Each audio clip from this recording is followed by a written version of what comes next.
Hello there, my friends. So we're here on the iPhone, and somehow I'm involved in a group text. All right, so it's cool. It's a group text, but they're so excited because like this place that we know is in a movie that Tom Hanks made, and that's cool and it's great. But like I know that now. Okay, now there's 14 people in this room, and they're all gonna respond, right? So I'm gonna keep getting these alerts over and over. So how do you stop that, right? So how do you stop that? So I don't want any alerts. So go click on the group of people at the top. Click on that, and then you'll get this screen here, and it'll pop up.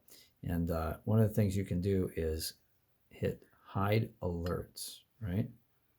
So hide alerts. Make sure you turn that on. If you hide the alerts, then it'll stop alerting you. All right. If you have any questions, let me know. And if this was any help, hit the thumbs up. And I'll see you on the next one. Have a good one. Thanks.